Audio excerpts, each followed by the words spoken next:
Oke, selamat datang semuanya. Kali ini kita bakal ngobrolin sesuatu yang fundamental banget, tapi anehnya jarang banget dibahas tuntas. Apa sih sebenarnya keyakinan asli para leluhur kita di Nusantara? Pertanyaannya simpel kan kelihatannya, apa sih agama pertama di Indonesia?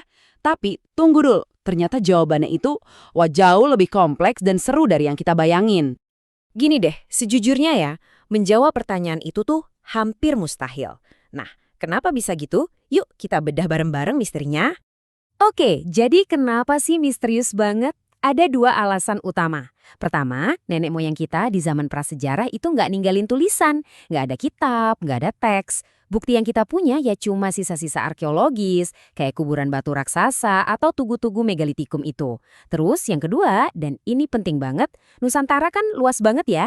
Nah, setiap suku dari ujung ke ujung itu punya sistem kepercayaan mereka sendiri-sendiri yang unik. Jadi nggak pernah ada tuh yang namanya satu agama pertama yang seragam buat semua. Nah, ini nih yang bikin jadi PR besar buat kita. Gimana caranya kita belajar sejarah yang nggak pernah ditulis di buku? Oke, untuk ngertiin ini, kita harus kenal sama satu konsep namanya bias aksara. Gampangnya gini, ini tuh penyakitnya sejarawan konvensional. Mereka cenderung lebih nganggap tinggi peradaban yang punya tulisan, yang punya kitab suci, sementara tradisi lisan nenek moyang kita, sering banget dianggap remeh, cuma dianggap mitos atau dongeng belaka. Ini dia poin kuncinya. Cuma karena nggak ada buku, bukan berarti nggak ada teologi yang dalam loh. Contohnya Kapitayan, kepercayaan kuno di Jawa. Mereka itu memuja Sang Hyang Taya, sesuatu yang absolut, hampa, tak terdefinisikan. Ini kan pemikiran filosofis yang canggih banget. Buat mereka, kitab sucinya ya alam semesta itu sendiri. Terus kalau gitu, apa aja sih sistem kepercayaan yang jadi fondasi cara pandang orang-orang Nusantara zaman dulu? Yuk kita lihat pilar-pilarnya. Secara garis besar, ya, ada 5 pilar utama yang seringnya tuh saling nyambung satu sama lain. Ada animisme, dinamisme, fetisisme, totemisme, plus praktik-praktik syamanisme dan panteisme. Oke, kita bedah beberapa yang paling dasar ya. Oke, ayo kita bedain dua yang paling fundamental ini. Animisme itu keyakinan kalau semua hal di alam, pohon, batu, sungai, semuanya punya jiwa atau roh. Mereka hidup gitu. Nah, kalau dinamisme itu beda dikit. Fokusnya lebih ke adanya energi gaib yang dahsyat tapi nggak punya pribadi. Kayak mana atau kekuatan yang bisa ada di benda atau orang. Nah, buat ngebayangin totemisme, dengerin deh kutipan ini. Buat orang-orang di Pulau Komodo, Komodo itu bukan cuma hewan. Sama sekali bukan. Bagi mereka, Komodo itu leluhur, bahkan kembaran mereka. Ini nunjukin betapa dalamnya ikatan spiritual mereka dengan dunia hewan. Jadi, penting banget nih buat kita ingat, ini semua tuh bukan tahayul primitif ya. Ini adalah sebuah cara pandang dunia yang utuh, yang bisa kita sebut ekoteologi, di mana spiritualitas dan ekologi itu ya satu kesatuan, nggak bisa dipisah sama sekali.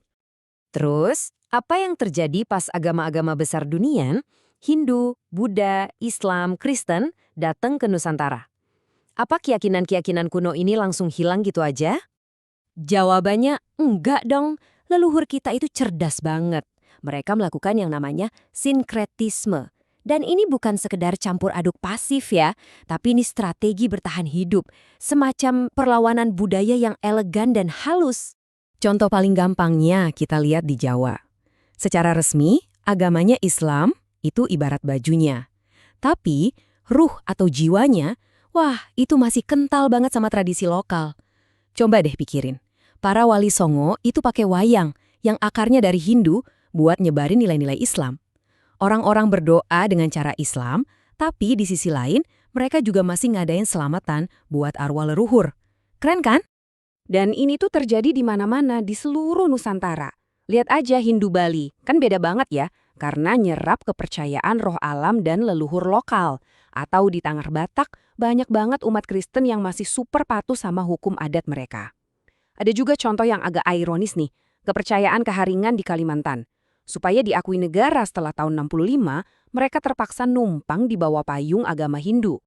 Oke, sekarang dari semua cerita masa lalu ini, mari kita coba tarik benang merahnya ke zaman sekarang, ke sebuah krisis yang sebenarnya akarnya ada di sana. Kalau ada satu kata, satu esensi yang bisa nyatuin semua keyakinan asli Nusantara, kata itu adalah harmoni. ajaran untuk hidup selaras, selaras dengan sesama manusia, dengan leluhur, dan yang paling penting, dengan alam. Nah, disinilah letak benturan fundamentalnya.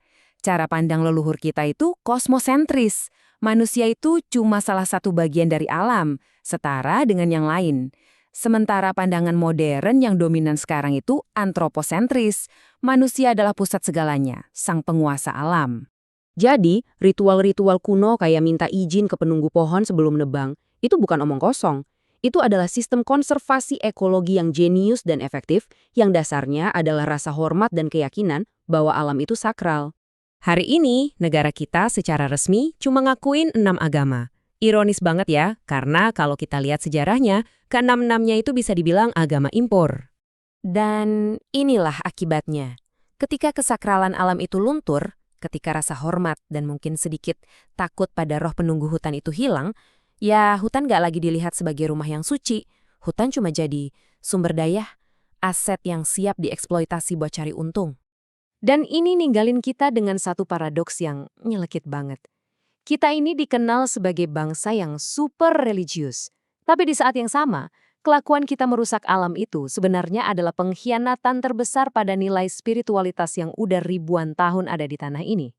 Pertanyaannya jadi, mengapa sebuah bangsa yang ngakunya beriman justru tega mengkhianati harmoni suci yang jadi akarnya sendiri?